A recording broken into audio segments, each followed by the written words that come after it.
মানুষ সৃষ্টির সেরা জীব, কিন্তু মানুষের মতো এত ভয়ঙ্কর এবং নৃশংস জীববোধহয় পৃথিবীতে আর দ্বিতীয়টি নেই। দর্শক, আমাদের আজকের এপিসোডে থাকছে প্রাচীন ইতিহাসের কয়েকটি ভয়ঙ্কর এবং নৃশংস মৃত্যুদণ্ড পদ্ধতি, যা দেখলে আপনার গা শিউরে উঠতে পারে।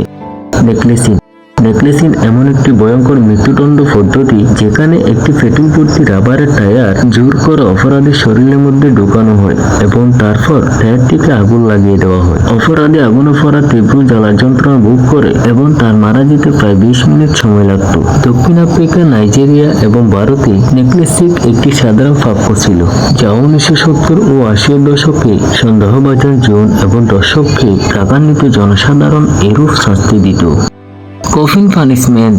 এইখানে অপরাধী ধীরে ধীরে অত্যাচার সহ্য করতে করতে কয়েক সপ্তাহ পর মারা যেত।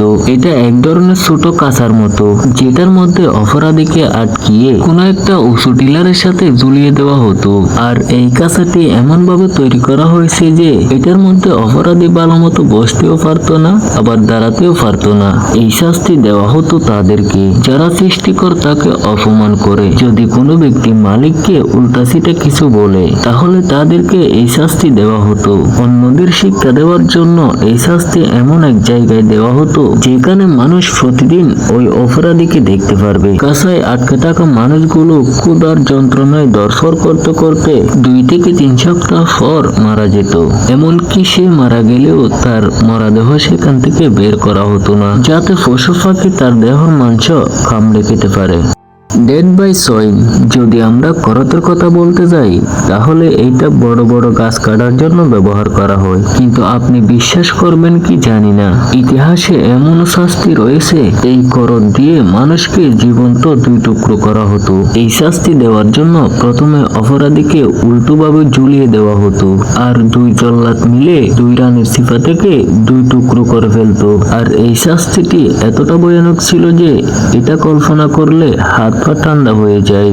শেয়ার অফ টর্চার এমন এক ধরনের প্রক্রিয়া ছিল যেটা 5th সেঞ্চুরি থেকে সাল 1800 পর্যন্ত চাইনা এবং ইউরোপে সবচেয়ে বেশি ব্যবহার করা হতো। এই শেয়ার অপরাধীর মুখ থেকে সত্য কথা বের করানোর জন্য ব্যবহার করা হতো। আবার কখনো কখনো মৃত্যুদণ্ড কার্যকর করার জন্য এই শেয়ার ব্যবহার করা হতো। যারা সাধারণত কালো জাদু, রেপ এবং খুন করে হাতে নাতে ধরা খেত, তাদেরকে এই শেয়ারে মৃত্যুদণ্ড শাস্তি দেওয়া হতো। যদি সে নিজের অপরাধ স্বীকার না করতো, তাহলে এই চেয়ারে লাগানো স্কিপ টাইট করে দেওয়া হতো। ফলে চেয়ারে থাকা খিলগুলো অপরাধীর দেহকে বেদ করে ভিতরে ঢুকে পড়তো। আর যাদের মৃত্যুদণ্ড দেওয়া হতো, তাদেরকে এই চেয়ারে বসিয়ে স্কিপগুলো ফুল টাইট করে মৃত্যুর আগ পর্যন্ত সেখানে বসিয়ে রাখা হতো। এই শাস্তিগুলো অন্যান্য অপরাধীদের সামনেও করা হতো, যাতে তারা তাদের অপরাধগুলো আগে থেকে স্বীকার করে নেয়। বন্ধুরা, একটু কল্পনা করে দেখেন তো এই শাস্তিটা কতটা ভয়ানক হতে পারে। The rake. সর্বপ্রথম মধ্যযুগে এই পদ্ধতিটি চালু হয় এবং পরবর্তীতে ইউরোপেও চালু হয়। এই শাস্তি দেওয়ার জন্য অপরাধীকে একটি টেবিলের উপর হাত পা বেঁধে দেওয়া হতো একটি রোলারের সাথে। তারপর জল্লাদ এই রোলারটি ঘুরাতে শুরু করত। যত বেশি ঘুরাতো তত টানের সৃষ্টি হতো। এক পর্যায়ে অপরাধীর হাড় ভাঙতে শুরু করত এবং টানের কারণে তার মাংস এবং চামড়া ছিঁড়তে থাকতো এবং হাড় ভাঙার কষ্ট কোনো মানুষই সহ্য করতে পারত না। এভাবে কষ্ট পেতে পেতে পায়ের লিগামেন্ট ছিঁড়ে অপরাধীর নিঃশ্বাস বন্ধ হয়ে যেত। যদি ভিডিওটা ভালো লাগে তাহলে একটা লাইক করে চ্যানেলটি সাবস্ক্রাইব করে পাশে থাকবেন।